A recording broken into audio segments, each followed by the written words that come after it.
сиздин ошол устаздык жолу, иманга кызыгуу кантип баштады эле? Көбүнө да айтчу эмес элем, сурап калдыңыз. Денис байке үчүн айтайынчычы. Неден улам ушул нерселер пайда болуп жатат сиздин оюңуз боюнча? Силерде шайтан душман деп билесиңер дейт. Бирок ошону айтканы менен жашайсыңар дейт. Айтат го элде ушул молдонун айтканын кыл, кылганын кылба депчи. Ушуну кандай түшүнсө болот? Негизи молдо деген ким? Намазды кантип мындай рахат менен окусам болот деп суроолор көп келет да. Радуйся тому, что сен именно ошо намаз окуп атканыңа. Сен жеке адамдар менен болгон, сырттагы болгон адамдар менен байланышың сен намазыңды рахат алдырбай коет экен. Биз адамдардын именно сырткы келбетин эмес, жүрөгүн иштешибиз керек экен да. Негизи исламда атанын ролу кандай болуш керек да? Бирөө мага көз тийди, бирөө мени сыйкырлап койду деген дагы ушундай сезимдер болот адамда. Менин темам бул. Сиздин темаңызга келели. Чыныгы мусулман эркек аялын сөкпөйт, баласын сабабайт. Аялдын орду исламда ылдый жакта эмес эч качан. Дайыма бийикте болот. Ошон үчүн адат адамдар нафсисин сындыруу, тарбиялайын десе, только кызмат кылыш керек.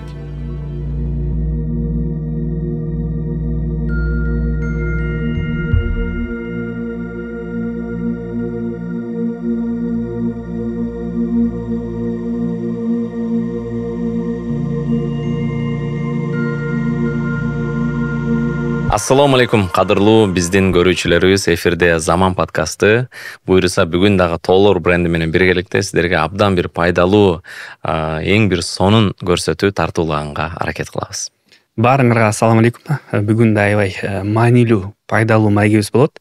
Себеби бизде бүгүнкү күндө биздин студиябызга келип чоң устазыбыз, Эрмек Тынай улуу устазыбыз келип отурат. Элибизге мындай пайдалуу маалымат менен бөлүшкөнгө буюрса бүгүн аракет кылат. Анан иншалла баардыгы пайдалуу болсун. Кош келиңиздер. Алейкум салам ва рахматуллах. Устаз, негизи мындай биринчи суроодан баштасак, баарыбыз билебиз, убагында мындай атеизмдин убагында жашаганбыз, бизде ошол кичинекей болсок деле, бирок ошол убакытты мындай жашап калдык да. Анан ал кезде көп адамдар мындай Кудайга ишенбей, башкача жашачу эле. Анан сиздин ошол устаздык жолу, иманга кызыгуу кантип баштады эле? Да. Баардык мактоо Аллага болсун. Анын пайгамбар Мухаммад Мустафа саллаллаху алейхи вассаламга салам жана салаваттар болсун абал. Советтер Союзу жөнүндө сүйлөсөң эле кээ бирлери баягы мындай болуп кетет. Ал мезгилде Кудай деген адамдар көп болгон. Баягы кандай десем, диндин азыларын деп коет го, негизи эле билбесе, бирок ошондой болсо деле бирок диндар адамдар көп болгон. Мен ал адамдарды билем, көргөм. Атам молдо болгон себебинен ушул нерсени да көрүп калдык. Анан эми биздин ал мезгилдеги динге келиш себеби деле балким өзгөчө болгон. Мен мектепти бүткөндөн кийин мектепти жакшы бүттүм.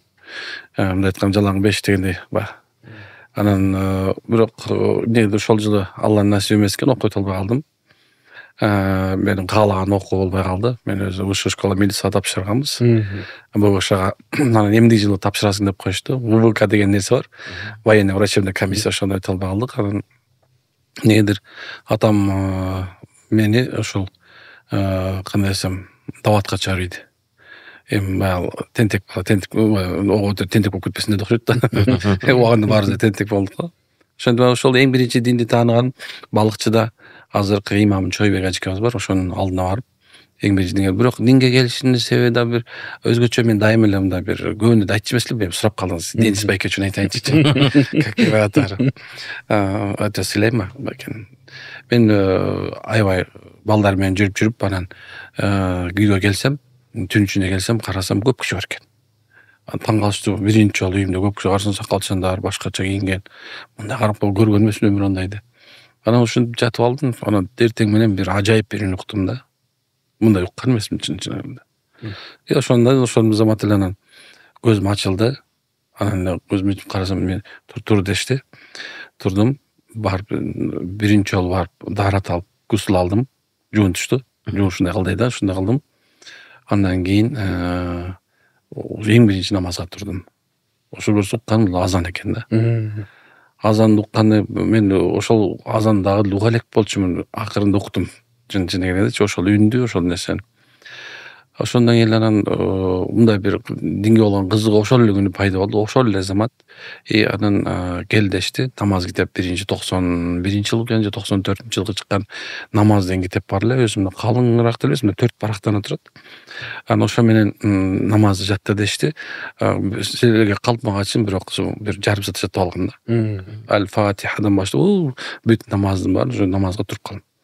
Сен жакшы окуйт экенсиң дешти. Колума эң биринчи баягы баягы мындай 29 тамгадан турган пленкалар менен оролгон китеп беришти. Муалим сан эмес, алар алып келген муалим сан бизде муалим сан экен. Тигилерде муалим сан эмес, алар тажвид бирдем келип жатыптыр. Эсимде да. Ошо менен отурушту, анан кийин бир эле момент туруп ойлор эме кылышты. Тамганы айтып берди. Жаттадым 29 тамганы. Ошо кечинде 2 күндөн мен уже арабча окуткан болчумун. Мындай талап ушунчалык болду. Ошол үндүн талабы жүрөгүмө ушундай нерсени салды да. Ошентип эле атам анан бул силер менен барып келсин деп ошо менен жөнөттү. Ошентип анан балыкчыга бардым. Балыкчыга барып ошо жерден анда рыбачий болчу. Если помните. Ана жерден Комсомольский эски мечиттин түйүнө ошол жака барсам, кичинекей балдар окуп атыптыр. Ошолордун астына кошуп коюшту. Анан ошол жерден жарым парага чейин Куран жаттадым. Ошентип эле анан кийин эмнедир убакыт байбат өтүп кетти. Кайра келдим. Ошо 1 жыл өтүп кетти. Кайра окуга тапшырдым. Высшая школа тапшырдым ушага. Аяка өттүм, окудум. Бирок эмнедир бар жүрөк сөзү башка жака тартып тура берди. Азыркыга чейин дос балдар деп чогуу окуган балдарчы. Курстун молдосу деп коюшту меничи. Ал жерде аягымай калчумун, тиги Куран окуп беришип аларга. Ошентип ошол динге ушинтип келип калдым. Ошондон кийин эле бирок окуйлбай койдум, кетип калдым. Атам коюп, сен бул жерде боло албайт окшойсуң деп туруп урушту бир сыйра. Анан кийин Акбаралы деген устазга мени Куран жаттаганга берип койду. Ошодон каалык анан Хужирабий деп кой, жана сурап атпадыңыз беле? Хужирабий мен ошо комнатада устаздын алдында, 2 өзбек, 1 казак, аны мен жалгыз, иншалла. Алла насип кылган экен, ошо жерде устаздын алдында мындай айтканда назара деп коебуз. Мындай бир сыйра өтүп окудум Куранды. Андан кийин жаттадым. Ошентип устаз бата дуасын берди. Бата дуасын бергенден кийин эле дагы изилдөөлөр башталды дегендей. Ошо динге келип калдым мындай айткандачы. Бирок ошол ажайып үн, ошо азанды укканда, азанга маани берген жакшы көрөм дайымачы. Анткени эгерде кимдир чын-чынына келгенде азанды бекерин айтпаса керек дейм да, баягы азанчы мукам үнү менен, азанчы менен Куран окуучу мукам үнү менен, аалым илим менен, мужахид өзүнүн кылычы менен дин таратат деген чын. Ушул мезгилде ошо азанды эме эсимен чыгарбайм да такырчы. Эмне ушундай бир жүрөгүмө жагат да, дайыма азанды которуп айтып берген жакшы көрөм дайымачы. Бизге да бөлүшүп айтпаңыз. Алы өтө көп болуп кетет азыр. Чын-чын да. Бирок мындай кандай десем, жашоодо көп адамдар өкүнөт экен го. Бирок мен ошол үндү укканыма өкүнбөйм да. Ошол эми мындай кыска да. Андан сразу эле баягы узун монда деп кетип турган болсо, ностальгияга кирип кетсек азыр подкасттар бүтүп калат азыр. Молда эл көп сүйлөйт билесиздерби да. Алла ыраазы болсун. Ошондой. Иншалла, эми Алла ыраазы болсун устаз, келгениңизге, биз менен ушу көрүүчүлөрүбүз менен майк курганыңызга, макул болгонуңузга да биз аябай ыраазыбыз. Иншалла, Кудай таалам иншалла ушул бүгүн көрсөтүүбүз да берекелүү болсун. Ушул бүгүнкү күнүбүздө көптөгөн адамдар, эми сиз дагы жашооңузда көптөгөн суроо жооптор болот, көптөгөн адамдар, мекендештерибиз, мусулман бир туугандарыбыз сизге кайрылышат. Ушул азыр байкайбыз, адамдар көп депрессияга киришет кээ бир учурда. Мындай колунда бары дагы, колунда жогу дагы, атактуусу, атактуу эмес дагы адамдар, эми түрдүү адамдар мындай ушу дарт санаага кирип, ушундай депрессияга кабылган учурлар болот. Балким сизге адамдар кезигишет, кайрылышат. Ушундай бизге дем салып бериңиз деген да кайрылуулар болушу мүмкүн. Неден улам ушул нерселер пайда болуп жатат сиздин оюңуз боюнча? Имансыздык. Иманды болсо иманга суздук. Балки динди түшүнүп туруп ага амал кылбаштык. Мен алдын атын унутуп атам, бирок ал адамга келип сөйлөгөндө айткан жери бар. Силер 10 нерсени алдын коюп, 10 нерсени унутуп калдыңар деген да. Эгер унутуп калбасаңар, башында силер Куранды Алланын китеби дейсиңер. Бирок анын ичиндеги менен жашабайсыңар дейт. Жоксо арам, адал эмне экенин карабайсыңар. Азыр заман ушундай эле болуп калат, байкасаңыз. Мисалы адамдар баардыгы тең харам эмне экенин билишет, адал эмне адам экенин айырмалап билип атат. Бирок эмнедир кээ бир мындай жашоодогу бир мүмкүн муктаждык үчүн керек болсо Курандагы нерсени деле амал кылбайт да. Биздин жашообуз өзү мындай ушул нерсеге мындай багынбай калды да азырчы. Бул бир. Раматылык Чубак ажекебиздин жакшы сөзү бар. Эгерде силер 100% демен жасап 100% бактылуу болсоңор, эгерде 50% 50% бактылуу болсоңор дегенчи. Адамдар негизи бактылуулук эмне десе менден сурай беришет дайыма, бактылуулук деген эмне? Бактылуулук. Мен бактылуулук деген жүрөктөгү тынчтык. Чын. Жүрөктөгү тынчтык бул бактылуулук. Эми да карасаң дагы экинчи суроо да, силерде шайтандын душман деп билесиңер дейт. Бирок ошону айтканы менен жашайсыңар дейт. Байкап көрдүңүзбү ушул нерсени? Чын ошондой болуп атпайбы? Биз музыка укпа дейбиз, бирок музыка угабыз. Жөн укпайбыз да, сенсиз жазда келем дедиң келбедиң, күздө келем келбедиң, кышта ал вообще келбейт да, жөн эле ырдалчы. Адамдар ушундай бир жок нерсе үчүн аркасынан чуркап жүрөт болуп атпайбы? Жок эле ал нерсе. Реальный жашоо өзү башкача. Ислам реалдуу жашоого үйрөтөт да. Мындай айтканда осязаемый деп коет го. Мындай адам өзү бул нерсе менен жашоодо мындай адашып алышты просточу. Стереотиптер башка да. Адамдар бир туура эмес нерсени издеп алды. Болгон нерсе динде муну кылба деген. Бирок көбүнчө сурашыңыз мүмкүн, айтышым мүмкүн азырчы. Адамдар динде жашап атып деле ошондой болот атпайбы дешиңиз мүмкүн туурабы? Буга дагы деле ошол экен. Адамдар Аллага тобокел кылганды унутуп калышты. Бул дүйнөдөн коркушат. Кедей болуп калгандан коркот. Ооруп калгандан коркот. Өлүп калгандан коркот. Баягы бир чоң бир зухут деп коебуз го. Баягы дүйнөнү таштап тарки дүйнө кылган чоң бир алымдардын бирөөсү көчөгө чыгып баягы мажнун болуп калыптыр. Жиндилер деп деп жеткен, адамдар дейт. Силер дейт, өлгөндөн коркосуңар десе, эмне сен коркпойсуң дейт. Мен коркпойм деп. Эмне коркпойсуң десе, анткени мен тыштап кете турган нерсем жок, ошон үчүн коркпойм дейт. Силер тыштап кете албай атасыңар, жинеп алган нерсеңерди, ошон үчүн коркосуңар деп айткан экен да. Адамдар ушундай. Адам ошол себептен менде эгер мен суроо көп айтып элем да, болбогон нерсеге капа болбош керек. Бул бир нерсе. Мен бул исламий акыйда маселеге келе турган болсо, вашари ва хайри мин Аллах таала.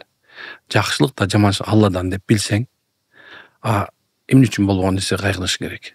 Ушул эле нерсени жаманчылык келди, Алладан келди. Жакшылык келди, Алладан келди.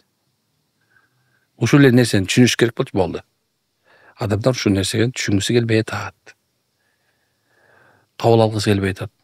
Биз азыр жашоо өзүмдай маркетологдор бар го. Карасаң мына көчөгүнө К7 келген болчу. Kia K7. Эми бир өтпөй эле K8 келип калды мисалы. Угатам K9 чыгып калыптыр.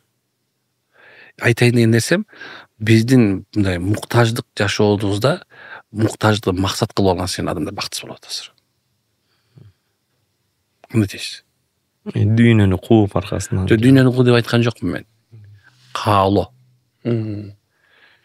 Нафсини дайыма тойгузуу максаты жашаган адамдар бактысыз болот.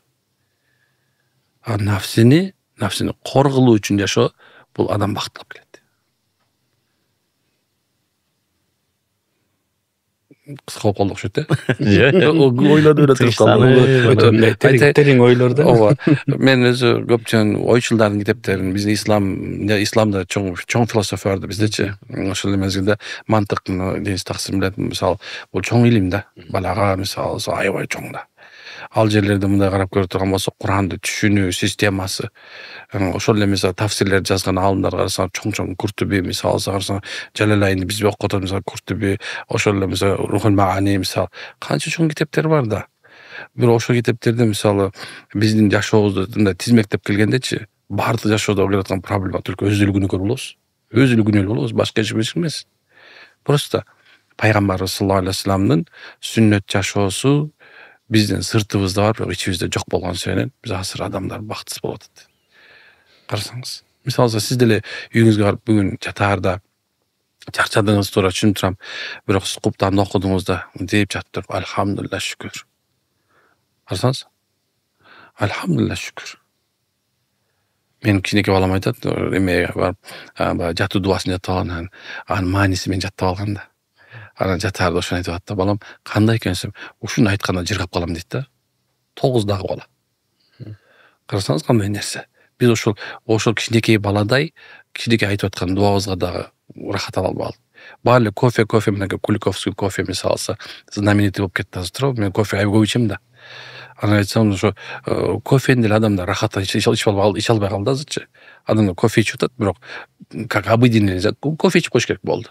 А жок, нет, муну рахат алып ичиш керек мынчу. Там правильный кофе постоянно с водой, правильно? Без воды аны кофе. Бул кофе болуп эсептелбейт, только бул зыян болот. Карасаң? Демек ошондой эле ислам да ошондой куюлган кофе дейт. Только правильно ичиш керек. Шакыты менен. Ишеним менен. Амал менен, аракет кылуу менен. Мен мындай башкача ойлонуп болушум керек деп ойлой берем да, кээ бирдечи отуруп сурай беришет, анан эмне үчүн сиз аят айтпайсыз, мен сизге аят менен хадисти кыргызча мындай чайнап алдың алып келип мындай каша кылып туруп оозуңа салып берсем жута албай кетпесмин. Арабча сүйлөп анан дия баарын айта турган болсом, анда такыр эле тетиги жерде какап каласың дейм да. Ислам өзү ушундай. Пайгамбар саллаллаху алейхи вассалам рахматул аламин. Ааламдын рахматына келген. Демек биз динибизди дагы ушундай туура түшүнүп, туура багыттан бактылуу болушубуз керек деген сөз да. Адамдар ушун үчүн депрессия чыгат. Просто бир нерсе жок. Мындай тамак бар, бирок тузу жок. Ислам туз, ыйман туз, бар десе даам берет жашоо. Эркек менен аял мисалы алса, бири-бирин сүйбөй калышты. Мындаке болбой калды, көз талак беришибиз керек. Мен барабан бирөөнү бир келип айтып аттым, эмне кылышып атасыңар? Сен айтат, просто бир түшүнө албай атабыз деп атат да. Анан айтып аттым, эмне талашып атасыңар дедим. Эмне талашып атасыңар? Десем, акча талашып атасыңарбы, үй талашып атасыңарбы, бала талашып атасыңар? Жок, эчтеке талашкан жокпуз дейт. Эмне үчүн? Просто ушундай болуп атат дейт. Жок, просто эмес. Просто ал экөөңдүн башында шайтан отуруп алган. Сен муну күнөөлөп атасың, муну бул күнөөлөп атат. Жок, бирөө жеңилип коюп, мени туура кечирип кой дейт турган сөз болсочу, пайгамбар деп атпайбы? Ким эң биринчи кечирсе, Алланын рахматы ошого түшөт. Карасаңыз, Алланын жардамы, периштенин жардамы. Эки шайтан отуруп алып, экөө уруштуруп атат да, анан экөө бири-бирин бактысыз болуп атат да, сүйбөйбүз. А сүйүү топтолуп ошо жерде турат. Просто кичинекей нерсе да. Пайгамбар айткандай, бир сүннөт аткарып коюш керек. Биринчи мен кечирип, менден кетти кечирип коюш деш керек да. Кандай дейсиз? Ошо сенен уруш ташак боло берет, ар нерсе боло берет, адам бактысыз сезе берет экен өзүнчү. Көп сөзүм бар деп айтканда. Бирок ошол эле. Тиги адамдар мисалы үчүн эң көп устаз ушул элдер, ушу үй бүлөлөр келгенде ушул нелерди дагы сиздерден сурашат? Не жөнүндө мындай чырлар болот, мындай Ол секрет. Жок, эми аттарын атабай балким мындай кандай көйгөйлөр болушу мүмкүн. Жок, эми көйгөй көп экен. Чын айтканда аябай көйгөй аябай көп экен да була.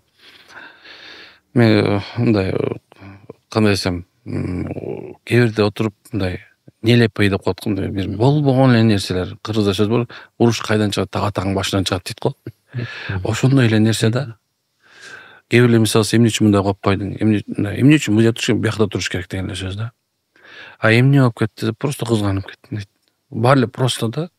Анан эмне үчүн ушунча просто, эмне жашоо просто, билесизби, анткени себеп адамдардын эгерде курсак ачык болсо эч качан талак кылбайт экен, бербейт экен.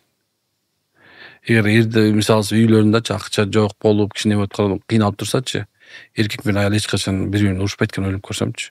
Ошо проблеманы чыгыш үчүн тынтып иштеп атып бири-бирин унутуп калат экен дашчы. Азыр токчулук заманда барчылык. Адамдар канча болгон сайын ошончолук урушкусу келе берет экен да. Ошончо бир нерсе чыга берет экен да. Карасаңыз, ушул эле проблема биздин азыр жашообуз, азыр идеальный жашоо. Эди адамдардын баарындачы. Мисалы, даже үйдөн деле тамак жасабай калды окшойт. Байкасаңыз керек. Бирок ошондой болуп атса дагы, мисалы стиральный жууп атат машине. Кирдим стиральный жууп атат. Посудомойкага идиш жууп атат. Үйдө болсо робот жүрөт. Жана кичинекей тоолок эмечи. Адамдар эркек менен аял бири-бирине мындай проблема чечип, алтыным кандай, эгер камчы чечебиз дебейт да. Алиса, стошка, искусственный интеллект, ат коюп алган агачы, дорогая депчи. Ошондон совет сурап, бирок бири-бирин унутуп калышты. Мен келжем эле экөөбүз мындай эмеге барганда телефонду койгонго аракет кылабыз, мындай коюп салып, мындай өзүнчө телефон машинеге жасап салып, тамак ичкенгечи. Анан бүгүн эле көчөдөн эле көрсөтөм, карасаң, 3 ай отурат, атасы, кызы, аялы 3 отурат, 3 телефондо отурат. Вроде бы чай ичип атышат. Ала чай ичкен жок. мындай айтканда бир мындай руханий байлануу жок. Кызым чайдан алып келиңиз чай куюп берейин деген нерсе жок да. Байкайсыз муну? Эми ошону айткым келет да, мен просто келгилечи дейм да. Мындай бирибизге мамиле кылалы, бирибизге ушундай нерсе кылалы. Кээ бирлер ушундай айтам да, канча жолу гүл берер элең десем, эми баягыда берем, бирөө жазып коюпту баягыда комментарийгачы. Үйлөнгөндө бир жолу берген депчи. Гүлдүчү. Андан ошон болбогон эле бир бытовой нерселер да, кээ бирде ушундай нерселер болуп калат. Основной эң жаман нерсе бизде талак көбөйдү. Талак маселеси ажырашкандар аябай көбөйүп кеткен. 10 нике кыйсам 9 талак берет. Эмне болду десең, түшүнө албай калдык, апасы жакпай калды. Ушундай кайненем кийлигишип туруп алды. Анан эң чоң маселе көйгөйшү. Эмне болду билбей берип алыптырмын. Аялым талак сурап, азыр аябай модно болуп кеткен. Аялдар бир нерсе болсо талак бер, ай талак бер мага. Баягы эркек деле мындай эме эмес да, жанагындай бастын десем, мындай темир эмес да. Бир күнү болсо акырын бир тарс деп туруп жарылат экен, анан сага эле ошол эле керекпи? 5 саат, 3 деп саат экен да, болду. 3 талак деп саат экен. Анан кийин ал бергенде муфтият күнөөкөр болот да.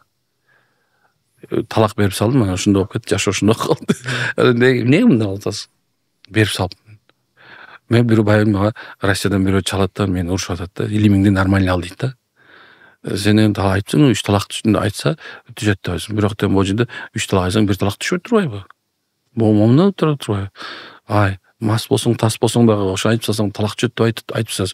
Эми аны мындай адам түшүнүп койсо болбойбу? Мындай кылып койсо албас экен, акылы жок. Эмне кылайын эми? Эмне ким арак иштеди сага? Туура? Ким наша чекти? Айтат, мен аракты ичкем, наша да чеккем дейт, ошондой дейт. Билбей айтып алыптым дейт.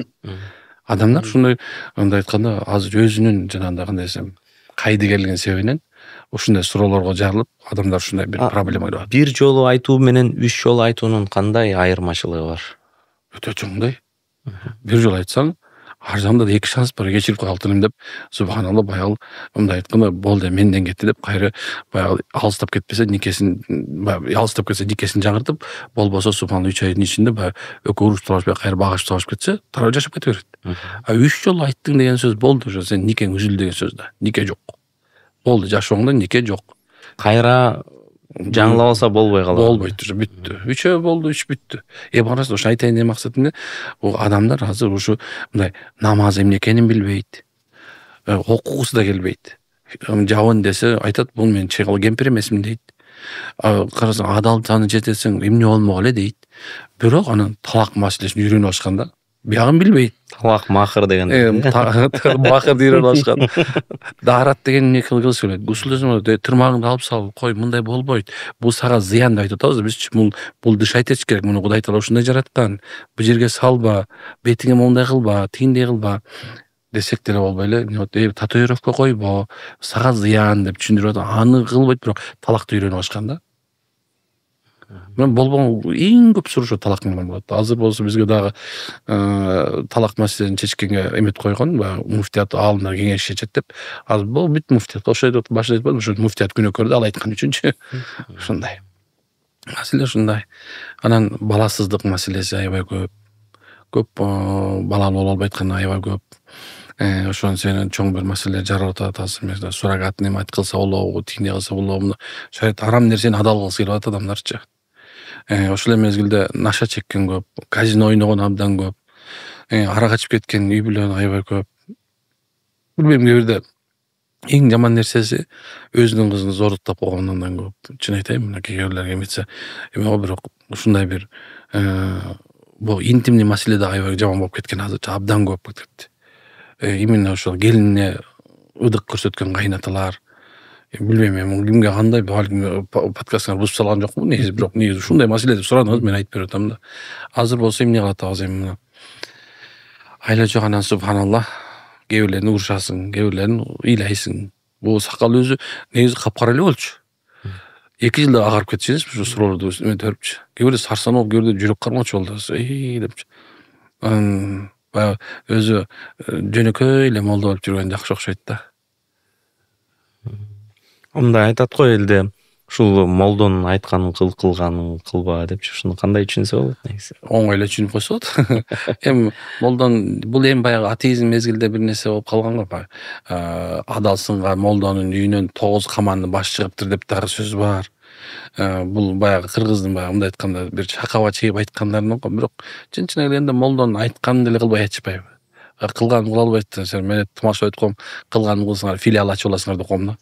Ошон үчүн кылбай эле койгула дейм да. Ошол себептен эми бул кээ бир сөздөргө маани бербей коюш керек го дейм да. Устаз, мен дагы муну түшүнөм да. Бул кылганын кылам десең сынып каласың дегендей кабыл алам да. Бул отмазкада просто. Мен ойлойм да, мисалы ушундай нерселер мындай баягы селдесине чок түшүптүр деген сөздөр бар го. Мындай сөздөрдү сразу кесип салам менчи. Ар нерсени төрбө дейм да. Не культурный цензура болуп кетти. Анткени себеп негизи молдо деген ким? Молдо деген бул азыркы заманда психолог, психиатр, экөөнү кошотон бакыт үйү, акыркы сапар уза турган, эме мындай айтканда акыркы мындай жаназа окуп узарта турган киши, бала төрөлсө азан айта турган киши, бүт баары бир жолдон болот. Ошонун баардыгынын башында ошо молдо турат. Урушса деле молдонун алдына келет, ооруса деле молдонун алдына келип атабыз, байкап атасыздарбы? Эми анан эле эмете келсе эле молдо крайний да. Мисалы молдо калпак кийбей калса, кепка кийип алса, эмне кепка кийип алды, калпак кийбей. Селде чалынып алса, эмне мындай кылып алды. Эмне болуш керек? Жок, молдо деле киши, керек болсо молдо номер 1 киши. Түшүнүп атам. Өзү молдосун сыйлай албаган, молдого бир чай бере албаган киши деле өзү билбейм кандай адам экен. Ошо себептен молдон илимдүү адамды Алла Куранда көтөрүп койгон. Илимсиз мен илимдүү тең эмес деп койгон. Жок, тескерисинче айтат, бул илимдүү мен илимсиз тең эмес деген. Аят. Өгө тең келе албайт, мүмкүн эмес. Ошондон бирөөнү арамдан адалга алып келип аткан. Мисалы караңыз, экөө зына кылып атса, ал арам болот. Бирок молдо никеге адал болуп калат. Алла ортого адалдоочулук койгон да молдончу. Ошон үчүн молдого вообще сөз тийгизбейм. Анткени мен өзүм 20 жылдан бери молдомун да. 27 жыл болду мен молдо болгону. Молдого тийишпей эле. Молдого сыйлагыла. Чынын айтканда устаз, сиз аябай туура айттыңыз. Көйгөйлүү маселелер аябай көп болуп атат бүгүнкү күндө. Анан негизги ошол көйгөйлүү маселелерден чечүү жолдору кандай болуш керек? Эгерде мага койсо, оңойлуу болмок деп ойлойм да. Бирок биз мындай адамга тандоо берилген ушул турбайбы? Мындай айтканда, Бакара сүрөсү акыркы аят, эме аятыл курси 253, 255. Анан караңыз эми. Ошонун аягында ла юкминат Аллата ла икраха фиддин. Эми улансыз жаткан акыйкат менен жалган белгилүү болду ат. Уже ким кандай баягы асбабы нузул деп котко түшүш себеби бар бул аят кариманычы. Эмне себептен түшкөн десе, караңыз эми. Ошол мезгилде бир мезгилде атасы бир аксакал киши өзүнүн 2 баласы менен бир моментте динге келип атат. Бирок 2 баласы бакчаны сууруп атканда бир христиан монах келип аларга дават кылганда, аларга үгүттөгөндө алар ошого кирип кетти дагы. Анан пайгамбар саллаллаху алейхи ва салламга келет: "Я Расулаллах, 2 балам ушинтип кетти. Мен ушу балдарын кайра алып келейинби?" дегенде, эмнеден аят түштү, болду. Динде эмне экен? Сордо жок болду, бүттү. Динди сатып кетти, болду, всё, жок. Эми эмне үчүн десе, анткени чындык менен жалган белгилүү болгон. Болду. Ислам келди, чындык келди. Ислам келди, чындык келди.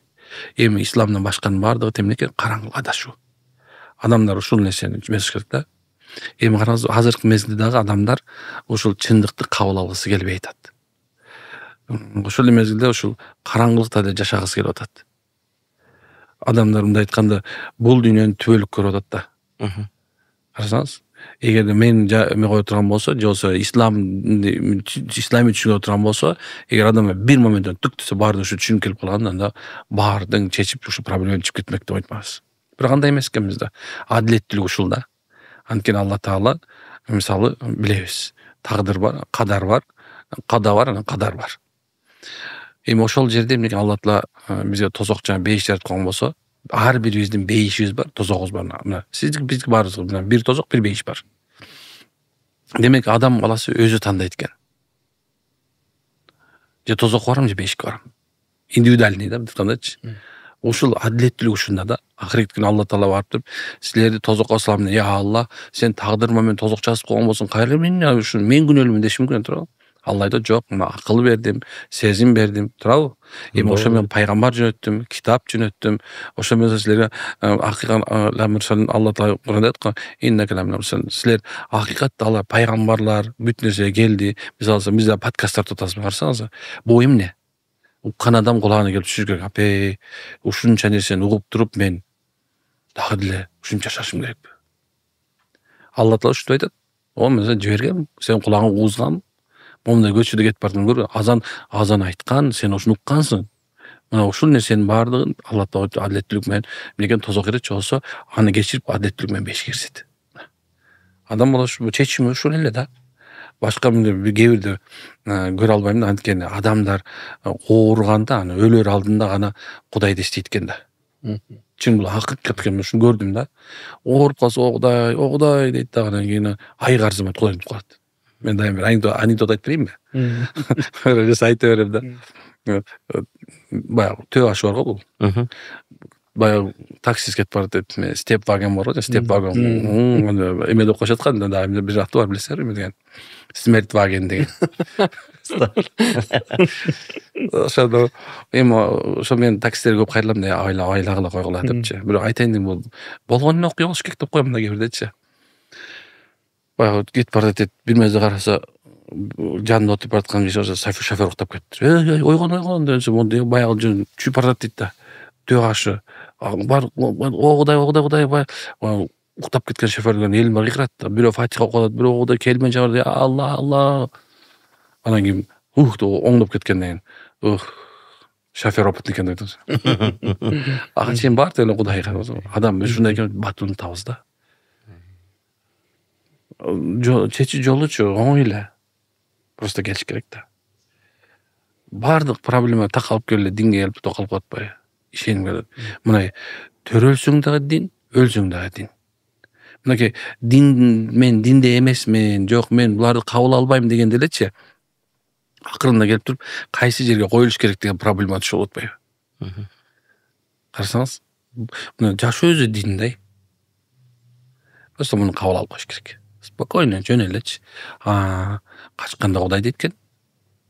Кууганда Кудай дейт экен, качканда Кудай дейт экен. Кудайсыз Курайдын башка эме болбойт экен, болду. Кабыл алып коюш керек. Просто ошондо анан биздин чечим бул нерседен чыгабыз. Ушул нерсе келиш керек ар бир адамга. Менин мындай бир суроом бар эле. Мисалы үчүн көпчүлүк адамдар биз айтабыз, алхамдулилля биз мусулманбыз, Кудайга шүгүр деп мындай. Сиз айткандай, мондай бирөө кайтыш болсо жаназасына турабыз. Же болбосо ушундай нике кыйдырабыз. Бирок күнүмдүк жашообузда намазга маани бербейбиз, тилекке каршы. Ушул намазда мисалы үчүн канчалык маанилүү бир, экинчиси сурак дагы намаздан башталат деп мындай бизге китептерде устаздардан окуп келебиз. Ошондуктан буга канчалык биз маани беришибиз керек? Ооба, бизде негизи Матуридиде биз алхамдулилля мусулман деп айтабыз. Ашари болсо буюрса мусулман дейт. Бирок биз алхамдулилля мусулман деген сөздө бул биринчи хамд мактоо айтуу, экинчи шүгүр айтуу. Туура, бул мындай азыр деле кирип келатсам бир байке, "О, устаз, ассаламу алейкум" деп, алхамдулилля мусулманмын, алхамдулилля мас экен болсочу.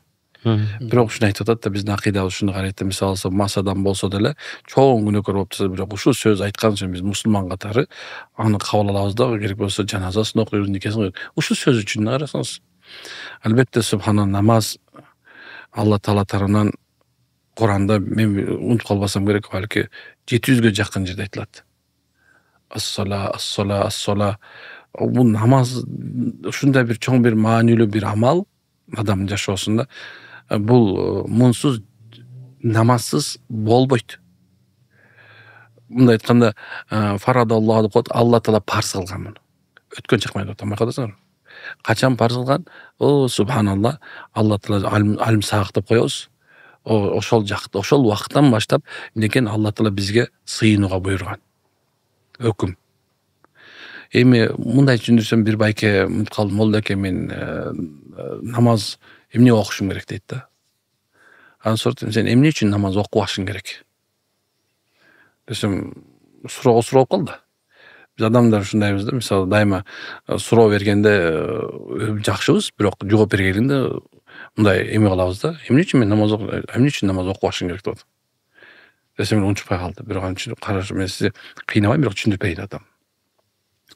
Намазды пайгамбар саллаллаху алейхи вассалам бир адамдын үйүнүн эшигин алдында калып турган 5 бөлөк сууга салыштырган. Эгерде адам ошол сууга түшө турган болсо, сурап аткан кайра. Ошол сууга 5 рет улам түшө турган болсо, кандай кире калабы десе, жок, Алланын өзү анда эч кандай кире калбайт деди. Ошондой эле кайсы бир мусулман 5 мал намаз окуса, анда эч кандай күнөө калбайт деген. Күздүн күнү жалбыракта күйлүп аткан болчу. Сахабалардын бириси чыгып күйүп туруп, анан жанында турган сахаба айтып аткан: "Сен эмне үчүн сурабайсың мени?" Деди: "Эмне күйдүң?" десе, "Менин сүйүктүү досум Мухаммад алейхиссалам күздүн күнү чыгып туруп, бактагы күйүп туруп, анан менден сурады: Сен эмне үчүн мындай менден сурабайсың?" деди. "Я Расул, эмне күйдүң?" десе, "Кайсы мусулман деди намаз окуса, ушу бактагы 5 мал окуса, бактагы кандай жалбыракта күлүп түшкөндөй, ошондой күнөөсү күлүп түшөт" деген. Карадыңбы? Негизи бул күнөө деген, сооп деген нерсени кээ бирлер мындай этибар албайт. Эң чоң нерсе жашоого влиять эткен нерсе ушул эки. Мен мындай түшүндүрөм да, мисалы алсам, мына бир эле бул стакан ичинде сууга азыр бир тамчы кофе түшүп кала турган болсо, эмне болуп калат суу? Мутный болуп калат. И дам привкус баштап турат. Адамдын ошол эле, эгерде мен мисалы ошол эле бир эле тамчы бал сала турган болсо, эмне болот бул? таамы өзгөрөт. Бирөө ачуу болду, бирөө таттуу болду.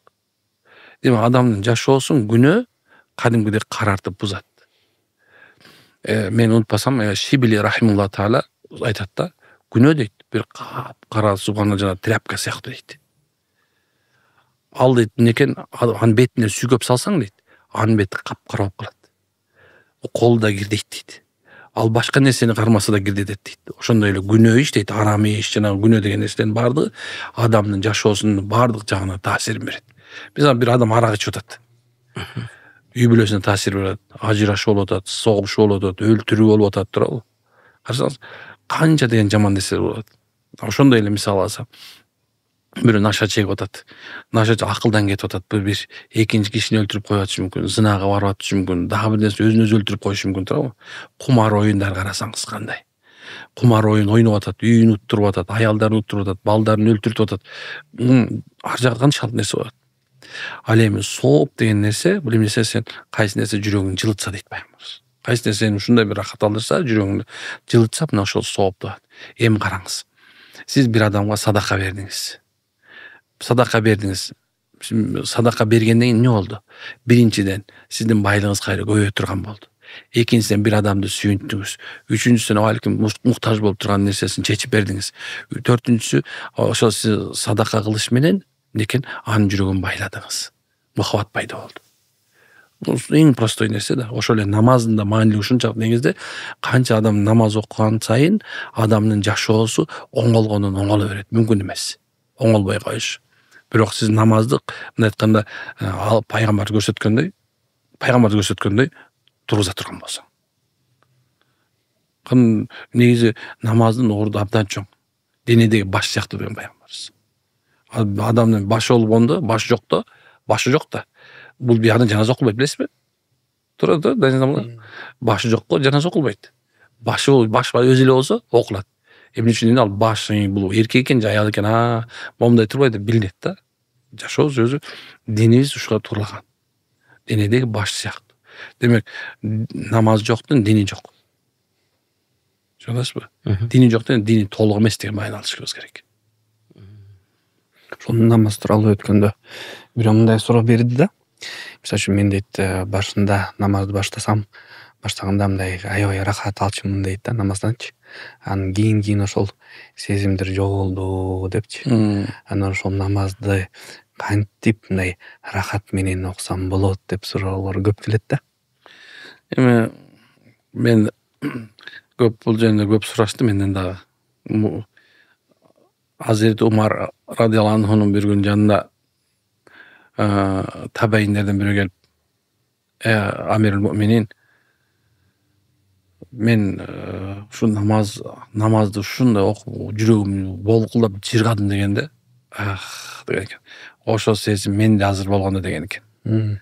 Не то что биздикиден эмес. Азирети Умардан да кетип калыптырчы. Биз постоянно периштедей болуп жүрө албайбыз да. Мен айтам да ошо радуйся тому, что сен именно ошо намаз окуп атканыңа. Алымдар ушундай айтат, мисалы, хушу бар. Хушу деп коет го, намазда берилүүнү айтат да. Ошону дагы мындай айтканда намазда рүкүндөр бар го. Мисалы, биз окуп атканда намазда биз каалаган нерсени ойлоно бересиң да. Эмне болот да. Ушул нерсени жоготом деп көп адамдарчы намаз жоготуп алат да. Анан акырында ой келет, шайтан ой салат да. Көрдүңбү, сен 200-дүсүң. Сен намазыңда эме жок. Сен рахат алган жоксуң. Сен 200-дүнөн ошо окубай койгоң жакшы дейт да. Ошон адамдар намаздан чыдап салат көбүнчө. Айтайын дегеним, алымдар дейт. Ошол намаздын ичинде тагы аркан деп коет. Өзүнүн үрүкүсүн үрүкүдөй, саждадай кылып эле окуй бер дейт. Ошол сенин хушуң болуп эсептелет. Ошол сенин берилүүң болуп эсептелет аябыз. Бирок мындай дагы бир алым айтат экен. Эркек киши ата-энесин нааразы кылса, туугандарын кол үзсө, намаздын рахатын жоголуп кетет экен. Ошондой эле аял киши өзүнүн күйөөсүнө итаат кылбаса, күйөөсүнө мындай тил менен кол менен азар берип баштаса, эмнекен ошол аял киши динден, намаздан рахат ала албай калат дейт. Деп айткан экен. Ошо сенен эки варианттан кабыл алсак болот. Биринчи, демек, субханалла, ар жагыңда акыйкат шайтан бар экен васваса кылат.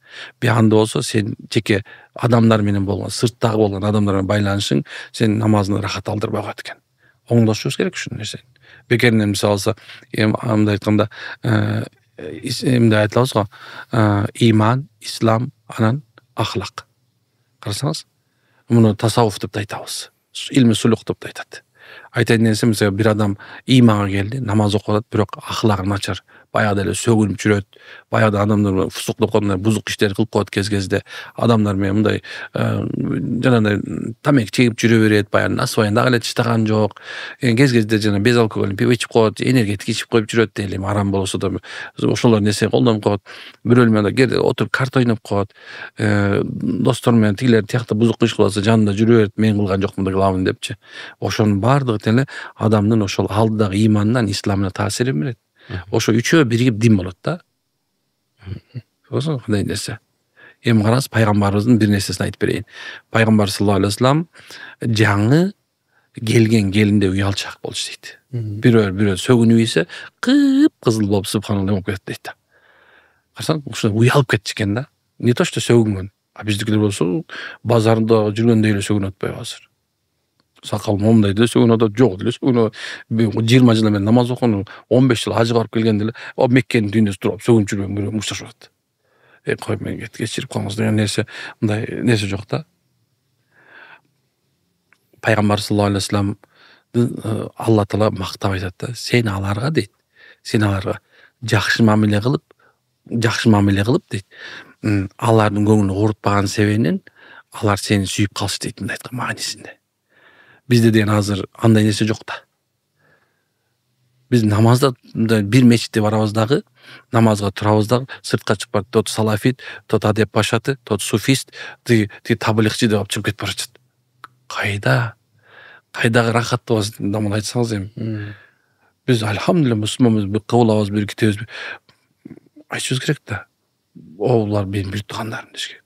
Мисалы, бир үйдө деле 5 эркек боло турган болсочу, 5 бөлөк болот атпайбы? Эмне үчүн мечиттин ичинде 5 бөлөк болуп, 5 тең бу да туура, мен да туурам деп кетип калышпайт да. Жок, обязательно айтыш керек, тетигин аркасынан ээрчиби. Тетиги шумшук. Намаз азыр эле Аллата, я Алла кечи деп көзүнөн жаш чыгып чыкты, бирок сыртка чыгып эле карасаң, баягы өзүнүн эле кайра сазына кирип кетет да. Баягы эле өзүнүн сазын кыла берет кайра. Кантип рахат алат ал. Маселе ар бир адам өзү чечиш керек. Туугандары кандай, мисалы, мен айтып аткан сөз кандай ойлонуп көрсө, адам өзүнүн табат болуш керек ойлой берем деп бердечи. Мен көбүнчө мага келген кишилер мында карап турам, билем, кайсы жамааттан экенин билем, ким экенин билем, акыйдасын деле билем аны мен. Бирок мен бабырча сүйлөшүп атсам, мындай бир 5-6 жыл устаз дейт. Эмне үчүн мен сиз мени осуждать эткен жоксуз? Эмне үчүн мен намаз окуп атасың деп айткан жоксуң? Айтам, субханалла, сен ушу жолду тандапсың. Бейиште бирөө, тозоктогу бирөө. Бирок мен окуткан жерде, кайсыл сенин жериңде, кайсыл мазхаб кайсы жол көрүп болсо ошону оку деп, ошол эле сени окуткан устаздар жок, сени окутпайм, мен бар Ханафиңди оку деп бияка жөнөтөлөт деле байт. Ошон сенин намазыңды эле ушундай общий Ханафи болгон жер менен окуп кое бербейсиң, пожалуйста десем, эми ойлонуп калат да. Карасаң бир 5-6 күндөн карасаң кадимгидей баягы эмелип калат. Анткени он понял мен. Анткени динде мындай аятул мубин деп коет, акыйкат Аллахта ачык айкын аяттар менен, далилдер менен айтып атабыз да. Туурабы? Адамдардын жүрөктөрү эгерде бирөөнү мен айта берем, көп мен бар да, мен ушундай бир нерсени түшүндүм, Имам Газалинин китептерин окуп атып. Адам бул дүйнөдө эч качан кек сактап, анан бирөөнүн таарына өлбөш керек экен да. Анткени антип жашап да өлүш да оңой экен, бирок субханалла жооп бериш оор экен да. Адамдар ошол именно ошо эки себебинен сен намаздан рахат ала албай атасыздар. Эми көп болуш керек экен, просто убактыңыздар кыскара калып. Бирок кээ бир адамдар бар го, мисалы үчүн, мен күнөө иш кылбайм, анан эми анда мен эмнеге намаз окуйм дегенчи, мисалы үчүн. Ушундай психологиядагы ой жүгүрткөн адамдар бар. Жүрөгүм таза, мен вот күнөө көрсөңөр барып доо кылгыла, мен андай эмесмин. Эми астагфирулла. Алар түшүнсө болот эми. Мен мындай бир эмеге өтүп алдым десеңиз да, ушунча адамдар көп менен пайгамбар саллаллаху алейхи вассалам бир чоң сонун бир хадис бар экен. Мен ошого аябай амал кылам. Баарына чакырам даже. Анткени пайгамбар жанына келип сахабанын бирөөсү бүгүн я Расулалла дейт, ушунча көп деген акча чогултуп дейт, взнос кылып дейт да. Тиги жактан бир кулдугубуз азат кылдык, тияктан бир азат кылдык, тияктан бирин азат кылдык, акчага сатып алып кое бердик, азат кылдык дейт да. Анан пайгамбар саллаллаху алейхи вассалам да, мен силерге таң калам дептир да. Эмне үчүн дейт, жакшы мамиле кылып дейт, бош жүргөн адамдардын жүрөктөрүн кул кылып албайсыңар деп айткан экен да. Мен үчүн ушул нерсе көрсө, биз адамдардын именно сырткы келбетин эмес жүрөгүн иштешибиз керек экен да. Адам мисалы алсачы, бир чоң бир олиялардын жолунда деле жүрөк менен жүрөк деген сөз бар. Мындай бири-бирине байланат да.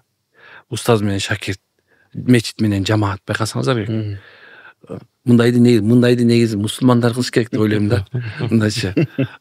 Мындай бир аялдык эле эмес, балки субхан баардыгына. Бул жүрөк, могул жүрөк, бул баарын батырат да. Ошондо мисалы ошондой жүргөн адамдар деле, мен айтам да, сиздин күнөөңүз жок, машалла. Күнөөңүз жок, сиз өтө жакшы адамсыз, машалла. Аттың эгерде мен сиздей болгондо, мен дагы намазымды көбүрөөк окумакмын дейм да. Бирөө сор, эмне үчүн сен антип айттың дейт. Эмне үчүн? Анткени жакшылыгыңыз дагы артып, дагы көбөймөк деп атам. Намаз окуп кетти ошо киши. Түшүнгөн адам үчүн ушул нерсе. Азыр дагы андан да башка нерсе бар да. Мен бир Кудайга ишенем дагы, бирок могу диндин баарын ишенбейм деген адамдар чыгып кеткен. Кудайга бар дейт, ишенем дейт. Бул болгон нерсеси адамдын өзүнүн жеке өзүнүн айтканда ою да. Адамдар өзүнүн ою менен жашаганда адашат да, туурабы?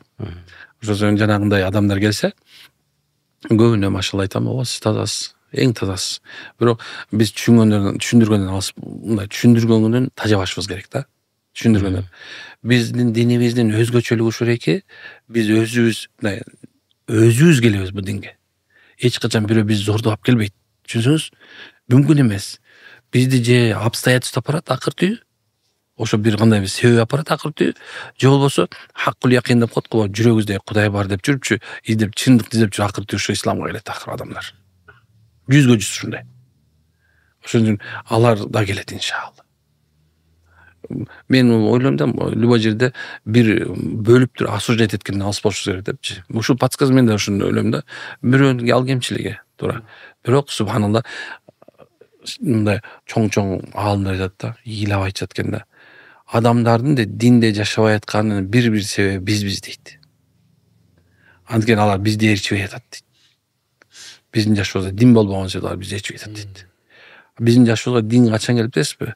Качан суудагы, сүйлөп аткан сөзүң дагы, жашооң дагы ошол айтып аткан, өзүң жашап аткан нерсе төп келишкенде. Бизге төп келишпей атат да, значит. Адамдар бизди ээрчигиси келбей атса. Дагы бир көйгүлүү маселеси ошол азыркы кезде мындай балдарга туура тарбия алып берүү. Мындай карай турган болсок, көп ата энеси ошол процессте мындай эч кандай мындай кыймыл көрсөтпөй атат да. Аракет жок да. Булар ойлоп атат, ошол биз акчаны тапсак эле, үйдө тамак болсо эле биздин ата энебиздин ролу ошондо депчи. Анан көп балдар чындыгын айтканда ошол тарбиясыз болуп атат азыркы кездечи. Анан кийин ошол балдар чоңоет, анан чоң проблемалар чыгышы мүмкүн. Анан мындай кээде карап каласың, мындай чындап балдар тарбиясыз болуп атат да. Анан ата энеси карап калса, мындай карай турган болсок, аларда деле ошол тарбиясы жок да. Өзүндө болбогон нерсени балдарга да бере албай атат да. Анан ошол негизги балдарга мындай кандай көңүл бурушубуз керек? Эми билбейм, балким тегеремке эле бир нерсеге түшүп болуп калган деп атам жандан беричи. Анткени себеп негизинде мындай жакшылап ойлонуп көрө турган болсок, тарбиясы, мен ата эне тарбиясы жок деп айтып койдук ушу. Устаздардан бирөө келип, мен өзүмдүн баламды кандай кылып тарбиялайын десе, сен балаңды тарбиялап, өзүңдү тарбияла деген экен. Ошонун себебинен кыргызда болсо сонун айтып койгондо, алма шагандан алыс түшпөйт деген. Кандай дейсиз? Ошон үчүн биз дайым така өзүбүздү карашыбыз керек. Мисалы алсачы,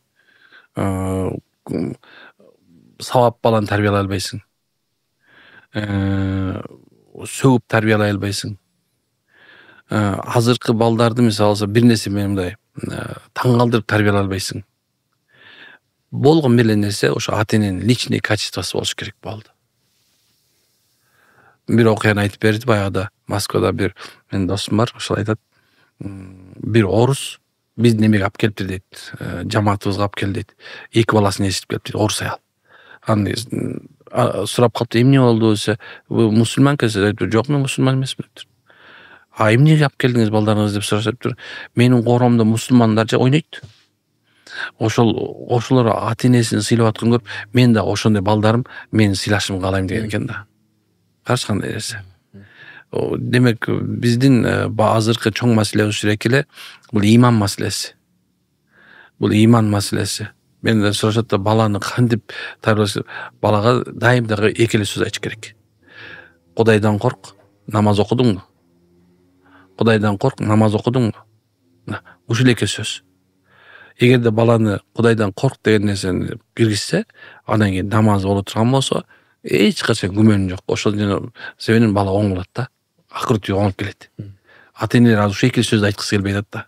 Өзү айткандай, курсаган тооздан кийин бүтүн кылып атам болду деген нерсе болду. Көбөлөрдү контролдоп атып да баланы мете албайт. Себеп азыркы заман гаджеттин заманы болду. Азыр эч нерсени таң калтыра албайсың да. Ошон үчүн эки эле нерсе. Кудайдан коркканды көрүшкөн жок, ошон үчүн коркуш керек дайыма. Ошо сыйынышыбыз керек мына. Ушу эки нерсени алып келе турган болсок, ордун келет, тинч Кудай буйрса. Анан жайкы азыр лагерлер болуп атат, байкатсаңыз керек. Жанагындай балдарды 10 күндүк, 15 күндүк, 1 айлык неме жөнөтүп туруш керек. Кудай буйрса бир нече убакыттын ичинде бала сонун болуп келет. Эч проблема жок. Бизде эле проблема да. Бир шак кылышыбыз керек. Бизде эң чоң инвестиция бул балага кылган инвестиция деп азыр баардыгы тең тилдерди окутуп атышат, школаларда окутуп атат, кымбат ушу. Мен ошол эле мезгилде ошо кымбат школаларда окуган жанагындай балдарды көрүп атам. Эми жакшы чыккандар да бар, сөз жок. Бирок ошонун көп убакытта ата энелер максаты эмне эле? Бул башына тыгыш эмес, бул жерге тыгыш керек болчу да. Бул башка тыкты, бирок эмне экен, ошонун баары эле колдонуп кете бербейт экен да.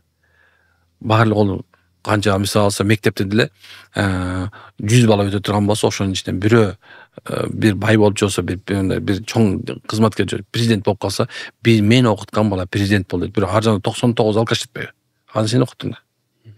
Эмне үчүн бирөөнө баардыгы сыймыктанышат? Ошондой эле бир үй бүлөдө деле 5 бала турган болсо, бирөө чыгып кала турган болсо, калган 4-төө неме өтөйт. Мына бул менин балам дейт да, тигимес, аны карабайт даже. Байкайсыздар ушуну? Ошон үчүн биз пайгамбарыбыз саллаллаху алейхи вассалам мына исламий тартипке, исламдагы бала тарбиялоо методологияны өтүшүбүз керек кайрачы. Ал ошол өзүңөн башталат. Ошондо мисалы үчүн атанын ролу кандай болуш керек да? Себеби бизде кээ бир көп аталар мындай балдарга апасы тарбия бериш керек депчи. Анан өздөр ошол тарбия процесстен качышат да. Анан негизи исламда атанын ролу кандай болуш керек да баланы тарбияланышчы. Эми дамла негизи өзү ушул тема жагына келгенде больной тема деп эсептейм менчи. Бирок мен дайыма айткан жерим ошо, туура пайгамбар саллаллаху алейхи вассалам эне бул эң жакшы медресе деген, эң жакшы мектеп, эң жакшы бала бакча, эң жакшысы ушул.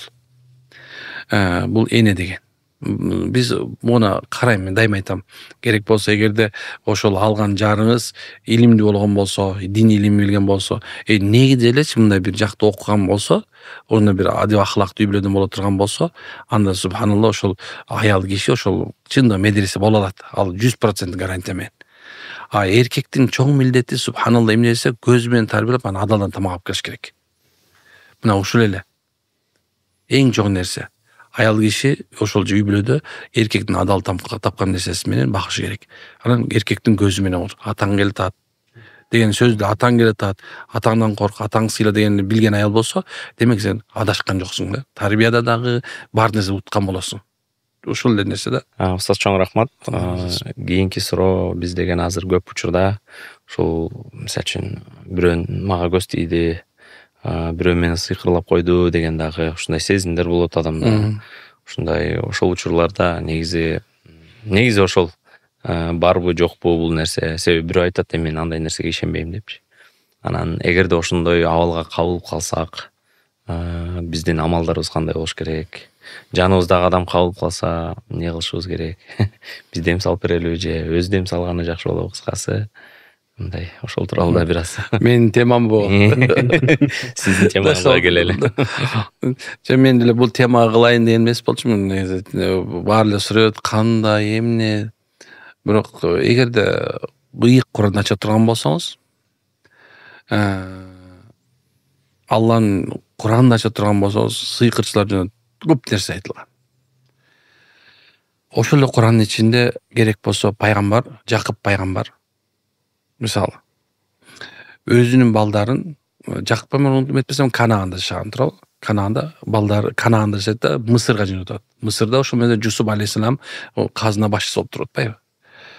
Анткенсе Канаанда суук болуп, куракчылык болуп, ал жерде буудай болбой калган. Мына ошондо балдарына айтып атканда, биринчи кадимгидей балдарына өзүнүн эмеси менен дуасын кылып, балдарына дем салып аткан.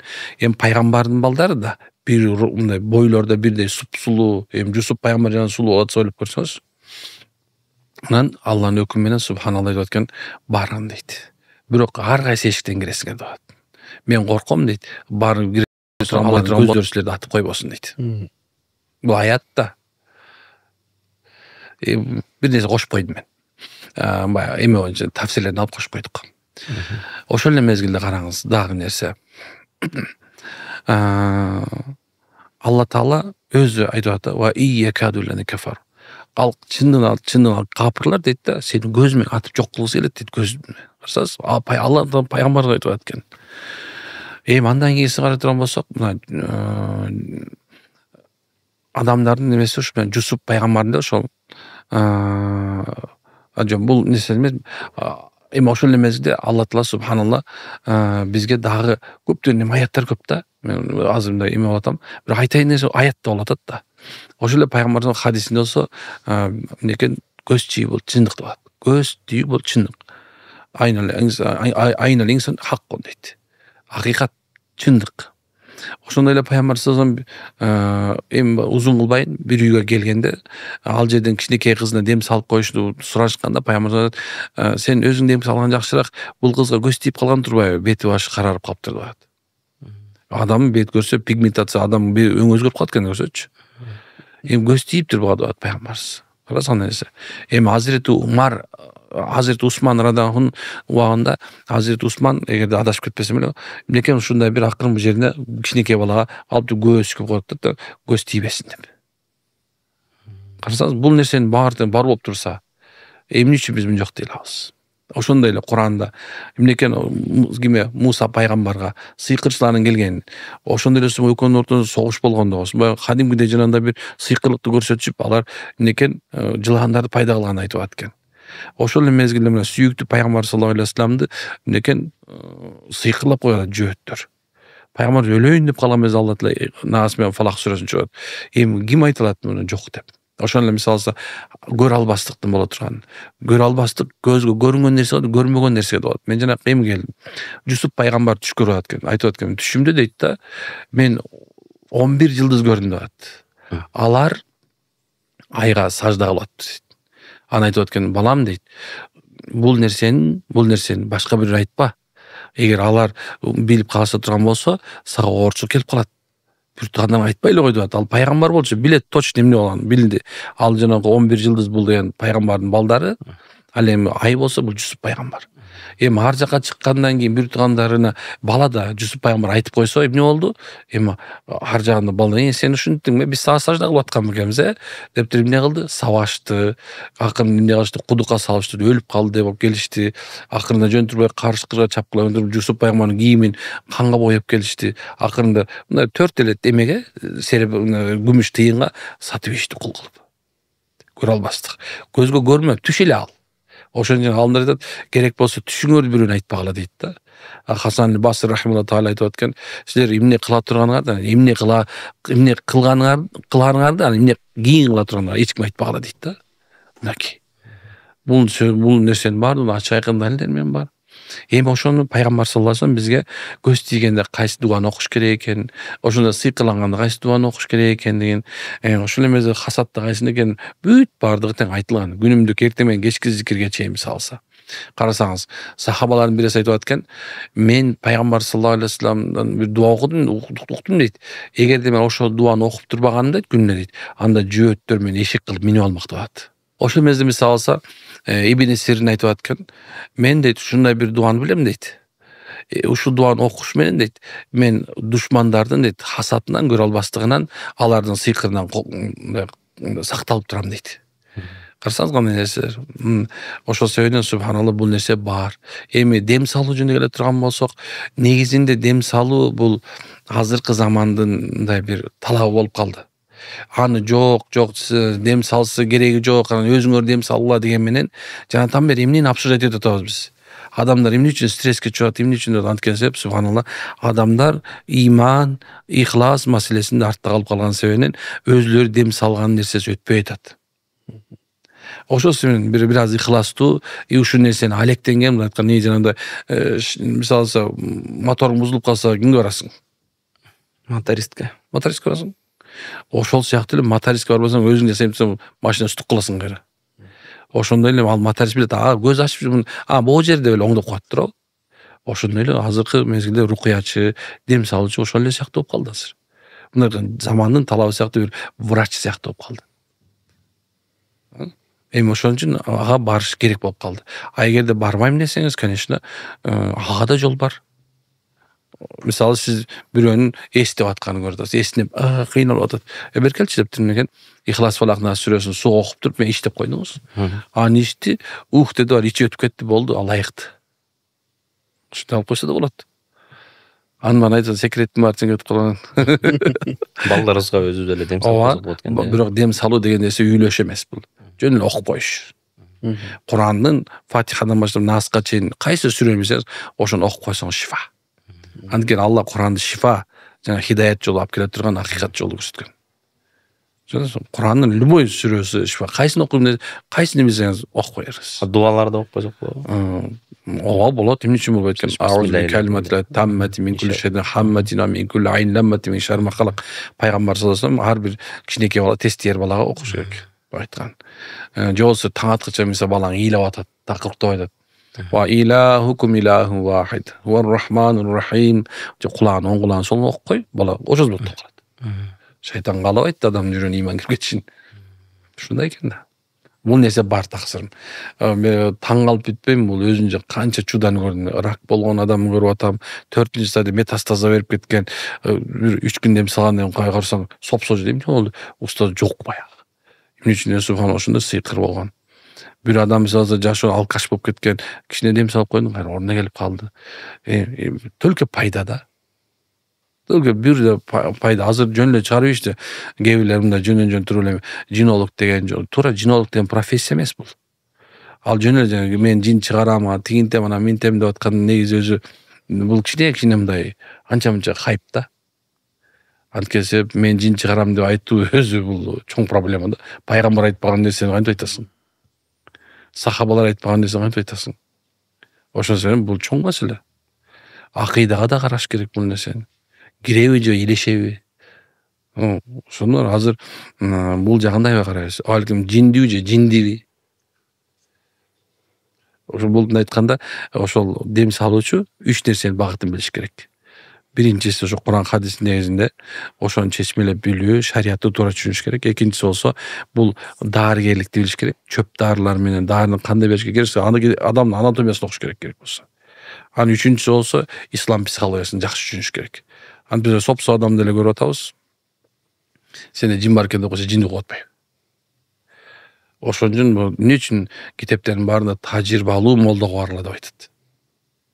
Жөн эле эмес, тажрыйбалуу. Караш керек, ал машхур адам арасында белгилүү болуш керек ал. Адамдар ошондон момунча шифа тапкан, мен ушундай деш керек. Ушундай нерсе. Анан кээ бирлер бар, 100 молдого барып, мен бүт молдого барып келдим дегендер бар. Анан мындай карайсың да, больница бар дейсиң да. Ошондой. Жогоруда Жеңис байкем негизи ушул үй бүлөлөрдө аталардын ордун айтып кетпедиби? Мен да бир аз көптөгөн биздин эжелерибиз бар, карындаштарыбыз бар, апаларыбыз бар. Ошого негизи аял затын ордундагы бир аз ушул сиздин көптөгөн видеолоруңузда мындай жакшы насаат сөздөрдү угабыз да. Ошого ушул өзү аял кишинин исламдагы орду позициясы. Эми бул жөнүндө бир сааттап айтсам болот. Эң биринчиси аял дегенде эле уже биз карашыбыз керек да. Аял деген ким десе, mesela мен энем. Демек эне экен. Бул бир. Экинчиси эң жакын ким дегенде уже менин карындашым, же эжем. Мындай айта турган болсо, тайэжең, жосо тайэнең. Карасаң канча кетип баратат. Жосо өзүңдүн кызың. Анан самый эң нерсеси бул сенин аял. Ошол аял гана сени жылаңач көргөн да. Ошол гана сенин сокровенный нерсеңди билет. Демек субханалла, биз айтайын деген нерсе эмне? Адамдын эң маанилүү энеликтен акырында келип туруп койнунда жатканды бул субханалла аялдын уже белгисин, ордун көрсөтүп койду уже. Энеңди эч качан сабай албайсың да туурабы? Эч качан сен дей албайсың. Эч качан анын алдына өтө албайсың. Бул бир. Экинчиси субханалла, аялың болгондон кийин эми ал сен өзүңдүн энең менен аял катары сезген болсоң, биз алса ошондой эле бул да бирөөнүн энеси да азырчы. Ошон сен пайгамбар саллаллаху алейхи вассалам, эгерде силер балдарыңардан жакшы болушун кааласаңар дейт, ошонун төрөгөн энесин жакшылап карагыла деген. Демек аялыңды жакшылап кара дейт. Шариатыбыз мен көбүрөөк укук маселесин алысмын да. Анткени үчүн эле аялдын мындай укугу бар, эркектин укугу бар дейм. Ал аялдын мынча милдети бар, эркектин мындай милдети бар дейм да. Эркектин ошо аялдын алдында милдети экен эң чоң ширеки бир аз болсо анын көңүлүн таба билүү. Аялдарга негизи көп деле нерсе кереги жок экен, чын жана көрөдүчү.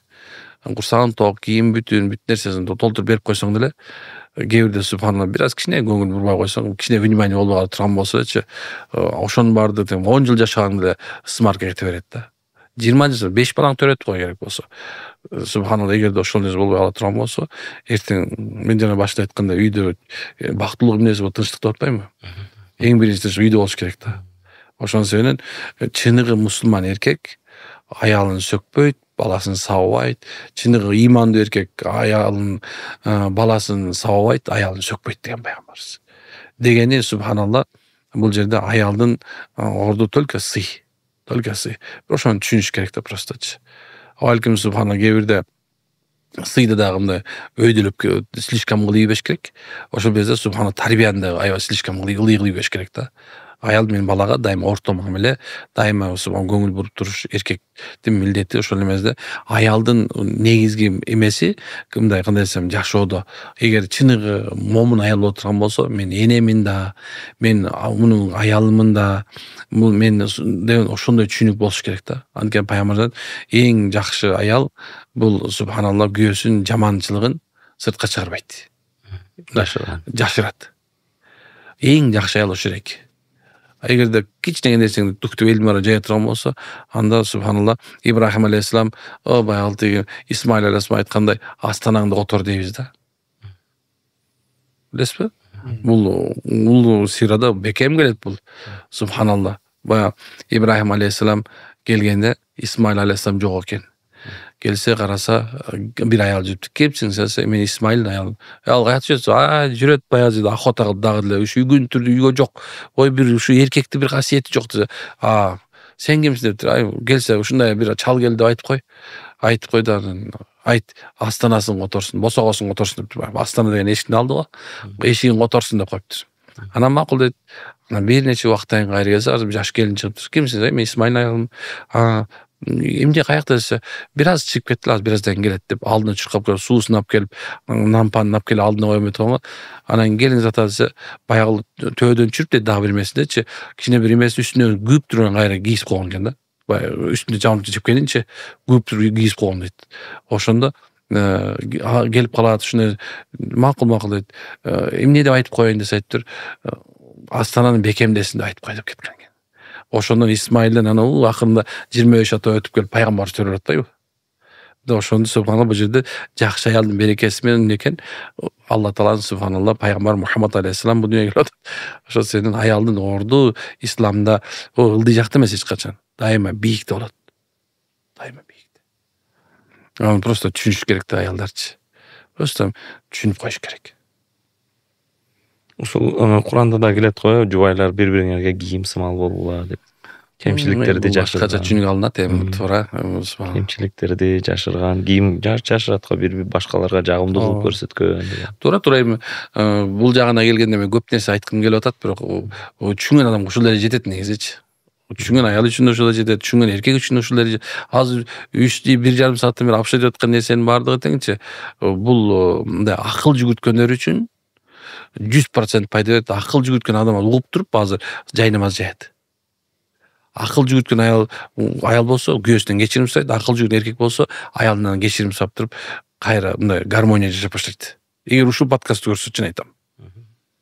Эгер муну дагы деле кичине жамча акыл жүгүртпөй жөн эле мынтип кулактын акысын берип койсо, анда Алла Таала афала яңзуна илал ибли кайфа хуликат деп Алла Таала мындай төө жөнүндө айтып турчу, силер ошолорду карап мындай үлгү албайсыңарбы?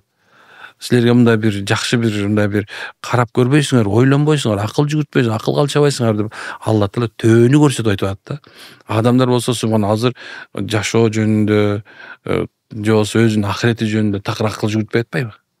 Акыл жүгүрткөн адам үчүнчү асман менен жердин турушунда дагычы, күн менен айдын айланышында дагы чоңдогон көптөгөн үлгүлөр бар. Чын айткандачы. Ошол себептен акыл жүгүртөт. Ислам акылдын, ойлонуунун, далилдин дини да. Ушундай нерсе. Биз азыр башка нерсени стереотип катары бир жашоо лозунг катары алып алдык. Ошонун себебинен бир аз болсо да азыр аял дагы ордун таппай атат, эркек да таппай атат. Экөөтүн ордун бири-бирин билбей атат да, ким кандай болоорунчу. Оңой эле. Просто сабактарга келиш керек деп ойлойм да.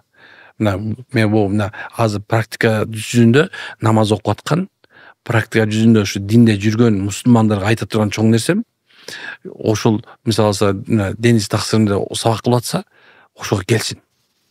Биз кылып атабыз, келсин. Сабактарга катышыш керек. Анткени аалымдар айтат да, эки нерсенин себебинен дейт да, силер жашооңор болот, диниңер толуктанат дейт.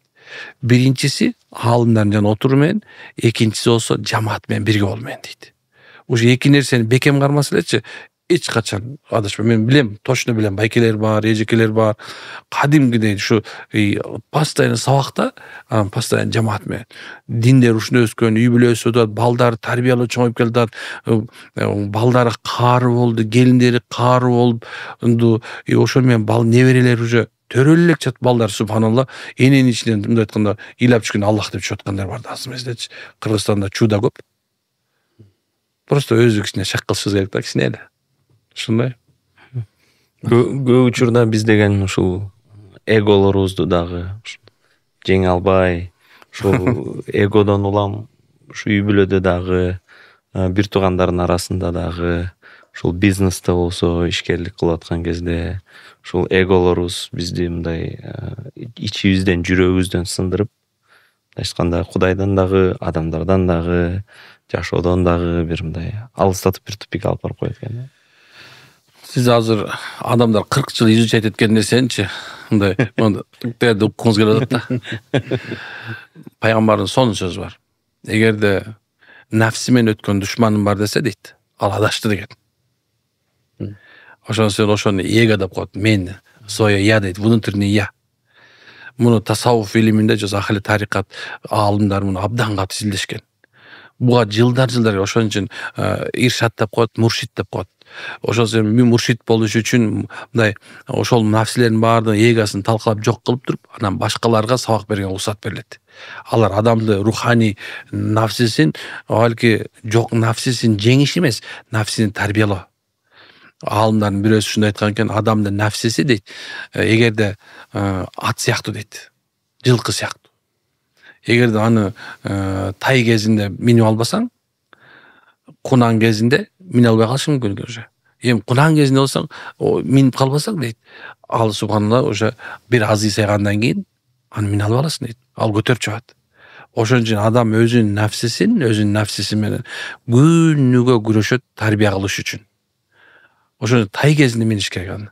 Ошол сен жаш кезинен пайгамбар айткан, кыямат күнү 7 түрлүү адамга Алла Таала аршынын көлөкөсүнө коет деген. Ошонун бирөөсү жаш кезинде Алланы тааныган деген. Ошо тай кезинде тааныганы. Адам баласы мындай бир аз байкасаңыз керек, мурун Советтер Союзунда тигине жүрүп келип динге келсе делечи, баягыда биз ушундай болчу, аз атеистбиз да биз деп дагы намаз окуп болосучу. Баягы корбол. Ошол дагы жакшы тиги мындай бир аз ийсайганда минип алыптыр. Бирок айтайын деген нерсем, адамдын мен деген нерсеси дайым такай бул көзөмөлдө туруш керек. Софу Аллаяр деген болгон билсеңиз керек. Ошонун китеби бар, эме деген китеби бар. Алсыздардын туткасы деген китеби бар. Ошонун эмеси окуясын айтып келгенде, Софи Аллаяр өзү эме болот, таможенник болот ошол заманда. Анан адамдарды кыйнап, даянырып, бякыргытып, тигине алып, акырынан бир күнү бир ошол замандын бир муршиди камилдеринен мындай Аллага жакын өтө бир чоң бир ойларлардан бирөөсү келип, анын жанына келгенде, аргыты бир чабиси селдеси тоглоп кетиптир баягынчы. Анан баягы күлүп коет экен. Эмне күлөсүң ар деп тебиптир баягынчы. Аны элдин баары тең ары кеткен, сен эмне кылдың билесиңби? Бул деген ким билесиң? Бул деген ушундай киши десе, ары өткен, бери өткен, анан акырын шыбырап коет экен. Баягы кетип баратканда, эмне шыбыранат дегенде, баягы уметишпейт. Анан ойлонуп калат. Ары кетет, кечке маал жумуштан чыгып алып, баягы акчаны бар, взятканы бар, алган чөнтөктө море толтура бар нерсе бар, селдесине батпайт алтындар. Ошентип кетип баратса, ойлоп кеткен да, жанында жанагы молда эмне деди десе, иншалла бул эң жакшы адам болот деди. Ошол сөзү мен баягы адамдар мен жаман адаммын деген сөз бар го. Абемне мен жаманмын дейт го көрөчү. Анан ошондой келет экен да, баягы барат экен. Келип такылдат, тарсалат, кирип келет да, анан баягы жылмайып турса, баягы жүрөгү элжирип кеткен экен айтты. Устаз мен шакирт кылып алыңыз дептир. Баягы жок, шакирт кылып албайм дептир. Бир шакирт алам, бир шартым бар деп. Кандай шарт? Барасың базардан, төөнүн ич агарын аласың. Аны ошонун үстүнө куясың. Анан ич агардын баардыгын өзүң менен оронуп аласың дагы, анан көчөгө кыдырасың. Анан ар бир адамдан Кудай сурайсың, берчи деп ушундай кичинекейден чоңдон сурайсың. Көчөнүн аягына чейин ушуну сурап барасың. Дегенде баягы барып туруп, Алла Таала илхам берсе ушундай экен, адам Кудай тапкысы келсе ушуну Алла хидаят бермесе ушундай экен. Баягынын үстүнө куюп туруп, баягы ич агарын баарын оруп алып турган, анан кичинекей балдар, бул жинди болуп калган турат, ар ким түкүрүп, помидор менен, арбузу менен тепкилеп, ушундай көчөнүн чыкканча субханалла, ошол Аллаяр ойлой болуп калган экен. Эгосун сындырыптыр да. Раматтылык Кемсамай ажы жөнүндө айтат да дагычы. Мен бул ошентип келип некен, ошентип акырында динге келип, ушу дүйнөгө белгилүү, айтканда тарикат китептерин жазган киши да. Мына Ким Самаяжы раматылык жөнүндө айтышат го. О эмеде Өзбекстанда Мир Арабта директор болуп турганда, о шакирттер айтат, эртең менен турсак туалет дайыма таза болуп калчу дейт. Анан эмне болуп кандай экенин түшүнбөйсүң дейт. Анан бир күнү аңдыса, караса ошол директор болуп туруп, Ким Самаяжга раматылык, ошол эки туалетти жуучу экен да. Ошон үчүн айтат, адамдар нафсисин сындыруу, тарбиялайын десе, только кызмат кылыш керек. Кызмат. Кээ бирлердин бут кийимин түздөп койгонун уялбаш керек. Ал нерсе эмес. Мындай адамдын ылдый кыла турган нерсе өзүнөн ылдый кыларга кызмат кылышында. Эмне үчүн аалымдар айтат да, эгерде динде өскүңөр келсе дейт, аалымдарды карагыла дейт. Эгерде дүйнөдө өскүңөр келсе, анда өзүңөрдөн кедейлерди карагыла дейт. Анткени сен экөөнүн амалын карай турган болсоң, некен аалымдардын амалы жөнөкөйлүк апарган сайын өсө берет экен, кедейлерди ол субхана шүгүр кылган сайын өсө берет экен. Ошон үчүн субхана бул абдан чоң тема. Осман Нури Топбаш 20 жылдан бери субханалла 30-40 жылдан бери тасаввуф китеби жаза берип, нафсини тарбиялеп эметсе, момда бир бияга 20 метр, бул 5 метр болгон китеп толуп калыптыр. Ошончо жазып салыптыр. Көрсө бул өтө оор экен да. Бизге шүгүр айтышыбыз керек да, ошо нафсини тарбиялаган жол бар. Намаз, орозо, зекет, ажылык, илим, ошол эле садака, ошол эле жамаат менен бирге жүрүү, үй бүлөгө жакшы мамиле кылуу, баланы кантип тарбиялайм деген ойлонуу, мына ушунун баардыгы нафсиге тарбиялай турган жолдордун бири болуп эсептелет. Динибиз өзү ушундай 40 парыз деген сөз, ошо иманды мындай айтканда нафсиңди тарбияла деген эле чоң бир амал да. Ушундай. Иншалла Алла разы болсун. Алла разы болсун. Өтө кызыктуу, анан пайдалуу маегибиз болду. Устаз, сизге чоң рахмат. Алла разы болсун. Элибизге ошол жеткизген маалыматыңыз пайдалуу болсун. Алла субхана тааала баарыбызга мындай туура хидаят, динибиздин туура түшүнүк берсин. Устаз, жана айтып калбадыңызбы, Алла таала ахиретте ушул 7 түрдүү адамга арыштын көлөкөсүнүн астында болууну насип кылат депчи. Бул 7-өн бири неме болду, жаш кезинен бери мындай ыйман жолунда болдум. Мен жата берип ойлонуп атам. Калган алыс мен себебим чала бала угуп калгам да. Анан толуктап жардам берип коюңуздарчы. Ал жакта адилеттүү падыша деген бар болчу. Адилеттүү падыша. Намазды, мечитти сүйгөн, мечитке жүрөгү байланган адам. Эми мен азыр чын эле ошол сөздү ушул мезгилде ошону эсте келип кетти. Бирок кээ бир нерсесин унутуп калабыз деп мындай бул флешка деле эскерип баратат. Бирок өзү хадис бар экен анык чындыгы субханалла. Азыр щедрый, оң колу берген садаканы сол колу көрбөгөн деген бар. Ушул билет экенсиңер, мен эмне сурайсам менен. Жалгыз калган учурда ушундай глаза, которые источают слезы, в уединении со Всевышним Аллахом деген бар болчу. И последний этот зина бар болчу. Женщина, которая өзүнө жагымдуу статусный мындай статусный бир адам зинага чакырса, мындай иттакулла деп мындай Кудайдан коркуп отказ берген. Эми иншалла Кудай таалам ушунун баарына бизди киргизсин деген. Эми баарыбыз үмүт менен жашайбыз ошондой. Просто тамаша айтып коебуз, бейишке путевка алып аткандай жүрүп атып, алып алгандай жүрүп атпайбыз азыр. Ал нерсе иншалла бул дүйнө өзү аракеттин дүйнөсү да. Бейишке да аракет кылыш керек. Сахаба бирөөсү келип, "Я Расулалла, мага дуа кылыңыз, мен сиздин жаныңызда бейишке жаныңызда болгум келет" десе пайгамбарыбыз, "Иншалла мен дуа кылам" дейт. Бирок сен көп намаз окуп, ошого сен жакында деген экен да. Мага жардам бер деген да. Ошон үчүн келе иншалла. Бул биздин азыр айтып аткан сөз бул деген ошол жардам да. Үммөткө жардам. Азыр бул айтылган ар бир нерсе жардам. Иншалла мен баардык көрүп аткандарды чакырмакмын. Эң биринчи ошол иман келгенден эми Кудай буйрса дуа менен, амал менен ушундай жакшы фазилетке жетем деген максатта иншалла аракет кылыш керек. Бейишке аракет кылып жетет. Иншалла. Мээнет кылышыбыз керек иншалла. Урматтуу көрүүчүлөрүбүз, биздин эфирибиздин убакыты соңуна чыкты. Устаз, алгач сизге ыраазычылык билдиребиз. Учурдан пайдаланып, бүгүн көрсөтүүбүздүн ушундай демөөрчүлөрү бизди колдогон Толор брендине чоң рахмат. Биздин ата мекендик, мындай айтканда бренд. Ата мекендик биздин белгилүү даамдуу брендибиз бул Куликов. Куликовдун жалпы эмгек жамаатына дагы чоң ыраазычылык билдиребиз. Ошондой эле бүгүнкү биздин жаңы көрсөтүүлөрүбүз дагы биздин F Concept аттуу ушул эмерек салонунда тартылып атат. Сиздер ушул өзүңүздөргө жагымдуу жакшы эмеректерди ушул Туркиядан келген мыкты сонун эмеректер, Кудайга шүгүр, келип ушул жактан дагы көрүп кетсеңиздер болот. Барыңыздарга иншалла ушул бүгүнкү көрсөтүүбүз жакшы бир пайдасын алып келсин деген үмүттөбүз. Себеби пайгамбарыбыздан сураган экен, я Расулалла, дин деген эмне дегенде, дину насихат, дин бул насаат деген. Ошондуктан устазыбыздын жакшы бир насааттарын баарыбыз уктук. Иншалла Кудай таалам амал кылууну, ой жүгүртүүнү иншалла баарыбызга насип кылган болсун.